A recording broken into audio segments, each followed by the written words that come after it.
Você já deve ter visto um monte de influencers fazendo maquiagens cheias de contorno e iluminador e se perguntando quem é que inventou esse negócio? Mas não foram nem as Kardashian e nem as drags que inventaram o contorno, porque ele já era usado no teatro lá na era eduardiana. E hoje eu vou te provar isso seguindo um tutorial de maquiagem que foi publicado numa revista original de 1901. Meu nome é Pauline Kiesder, eu sou historiadora da indumentária e recriadora histórica, e você está no canal da Modista do Desterro.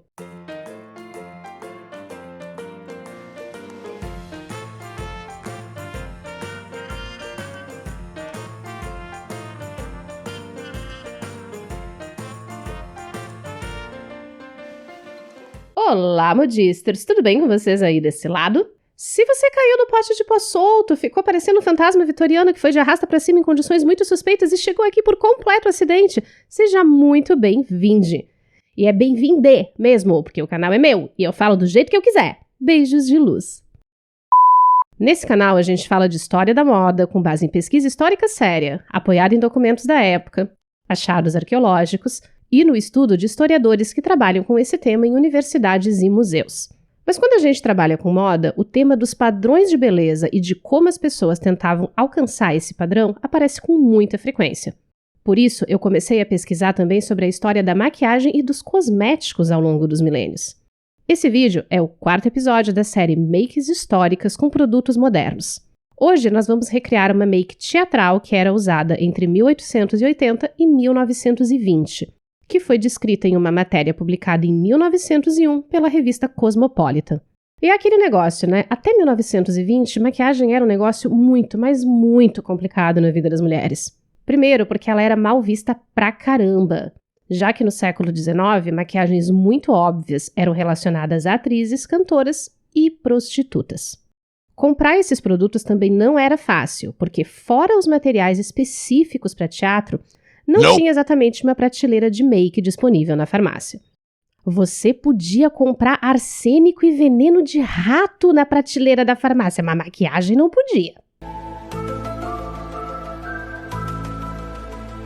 Ao mesmo tempo, o ideal de beleza da era vitoriana, com pele branquinha, sobrancelhas marcadas, uma boca rosadinha e bochechas coradas, não era exatamente uma coisa que a maioria das mortais alcançava assim tão naturalmente. Então sim, muitas mulheres vitorianas usavam maquiagem, mas isso tinha que ser feito de um jeito muito sutil.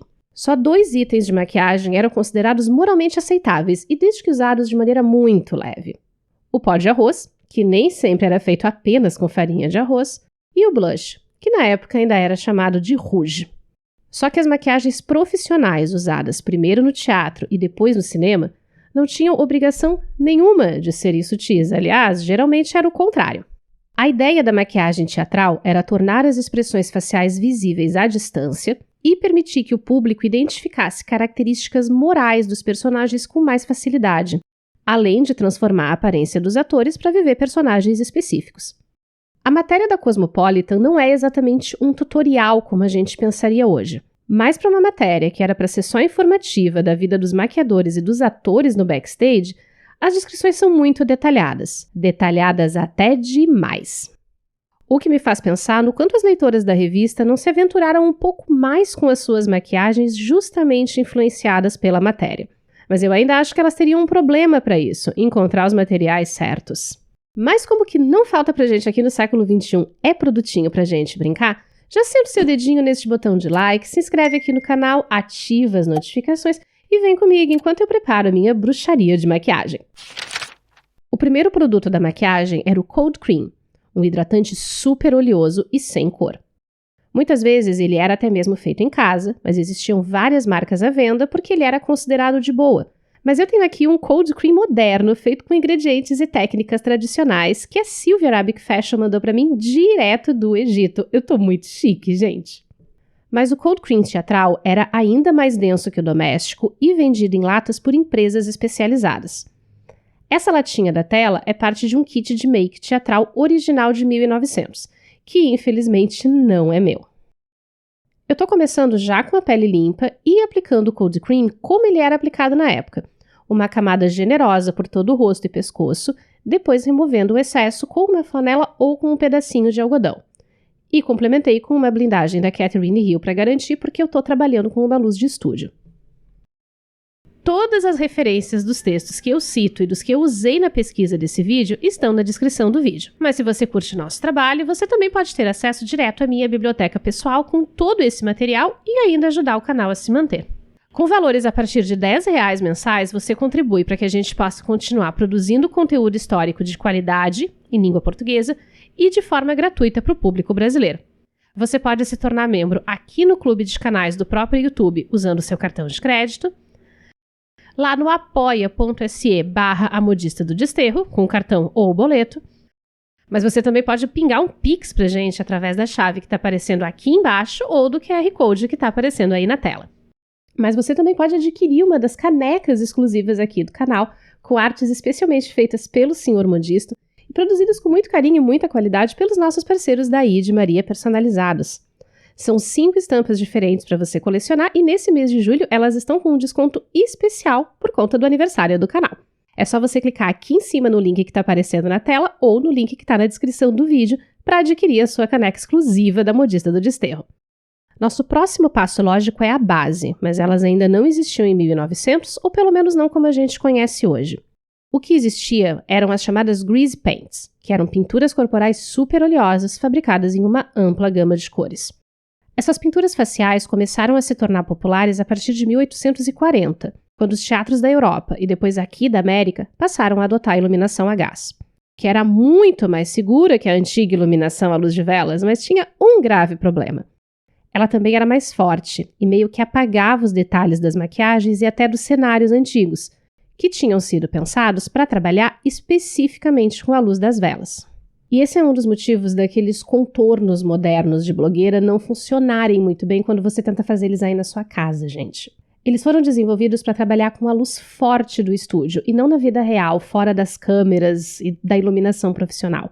Então, se você faz um contorno no seu rosto e parece que ele não funciona no espelho da sua casa, não é você que não sabe fazer, não é o produto que está errado, não é a técnica que está errada. Muito provavelmente é porque você está tentando fazer uma coisa que não foi feita para trabalhar com a luz da vida real, mas sim com uma luz artificial super forte e profissional. Em 1900, as tintas faciais eram comercializadas em bastões cartonados, e essa caixa que você está vendo aí na tela é original da década de 1900. Também existiam alguns produtos em pote, como o Clown, que é uma pasta branca que até hoje se utiliza muito em maquiagens artísticas.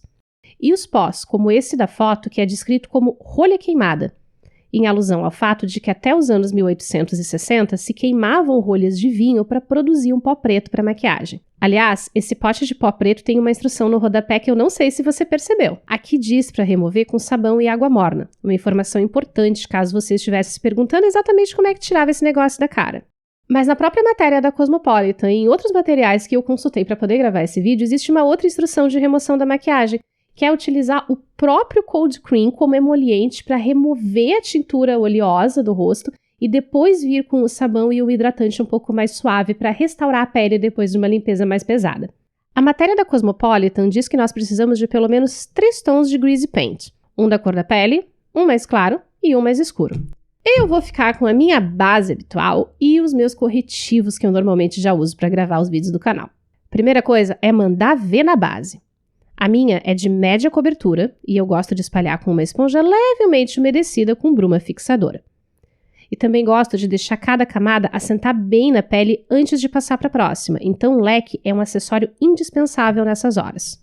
Importante, eu acho que uma base de alta cobertura, aquelas bases rebocão, também funcionaria muito bem nesse caso. Eu gosto que a matéria já fala que existia a cara de prato, que é um rosto redondo e que ele é o que mais precisa de intervenção de maquiagem. Eu me senti estranhamente representada e atacada ao mesmo tempo. A matéria fala que rostos muito redondos como o meu precisariam aplicar o grease paint mais escuro nas laterais. Mas a matéria não fala absolutamente nada sobre o posicionamento exato dessas sombras. Então eu tenho que apelar para uma outra fonte da época para entender como é que isso era feito. Nesse caso, um manual mesmo de maquiagem artística publicado em 1905. E basicamente a posição é a mesma do contorno que eu já uso, porém estendendo mais nas laterais. É para criar sombra e diminuir o rosto mesmo.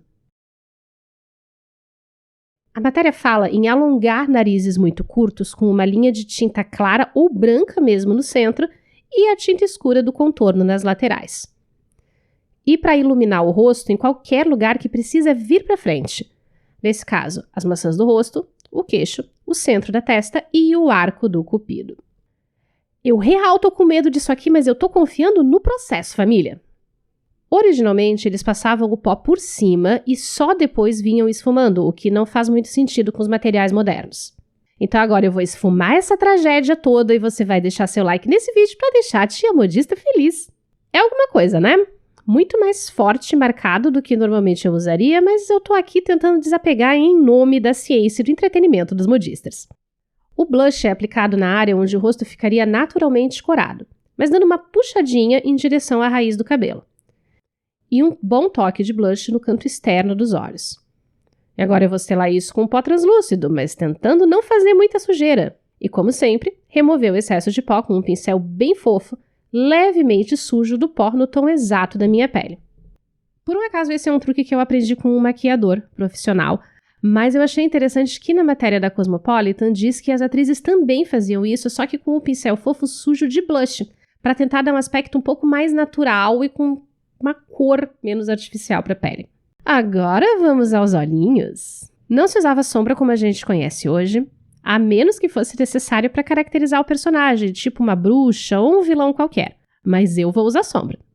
Essa paleta Cherry da Ludurana tem um bege quase da cor da minha pele que eu vou espalhar em toda a pálpebra até a sobrancelha. Assim eu consigo nivelar melhor a cor. E para destacar os meus olhos, um truquezinho da época, uma sombra levemente mais clara no centro da pálpebra. O olho é delineado por incrível que pareça. De acordo com o artigo da revista, morenas usavam preto tanto em cima quanto embaixo, mas algumas atrizes usavam azul em cima e preto embaixo. Eu vou usar um lápis preto bem apontado para tentar conseguir o mesmo efeito sugerido pelo texto. Puxar as linhas no canto externo para conseguir um efeito doce e amendoado. E preencher a linha d'água com branco. Como eu não tenho branco, vou usar um bege quase da cor da minha pele. Não se usava rímel na época, mas um negócio que vinha nessa caixinha fofa. Era tipo um pedaço de carvão que era derretido na chama da vela e então aplicado nos cílios para alongar. Mas também para fazer o beading, que são essas bolinhas na ponta dos cílios que eu já mostrei aqui no canal antes. E como eu não vou fazer esse negócio nos meus olhos, mas de jeito nenhum, e os cílios postiços ficaram muito exagerados, eu vou usar o meu rímel mesmo, um pouco mais carregado do que o habitual, para tentar um efeito parecido. Por último, temos o batom, que era chamado de rouge de lábios. O Manual de Make Artística, de 1905, fala sobre contorno labial. E várias das empresas que fabricavam maquiagem artística vendiam kits onde havia um tipo de lápis, em várias cores, então é viável. Quando a gente vê as fotos profissionais das atrizes, onde elas estariam maquiadas, os lábios são marcados. Claro que nada parecido com o que se faz hoje em dia. O texto da Cosmopolitan é categórico que o batom tinha que ser bem contrastante com o resto da maquiagem, num tom avermelhado que se adequasse à pele e ao cabelo da atriz. Então eu vou usar um tom meio framboesa da Ruby Rose, contornando aqui de leve com um contorno labial e tentar um formato parecido com o dessa foto de 1903 da Maud Feely. Mais uma camada de pó, agora com o pincel fofo e bem. É uma das maquiagens que já foi feita, né? Muito pesada em comparação com o que a gente vê nas fotos e nos retratos das mulheres fora dos palcos e até no que a gente idealiza como era edwardiana, mas eu quero fazer um teste.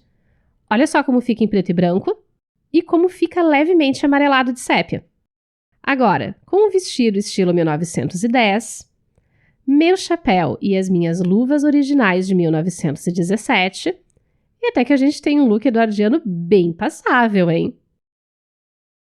Se você assistiu até aqui, muito obrigada. Eu te convido a se inscrever no nosso canal, ativar as notificações, deixar o seu comentário e dar uma conferida nesses outros episódios sobre makes e cosméticos históricos que nós já temos por aqui.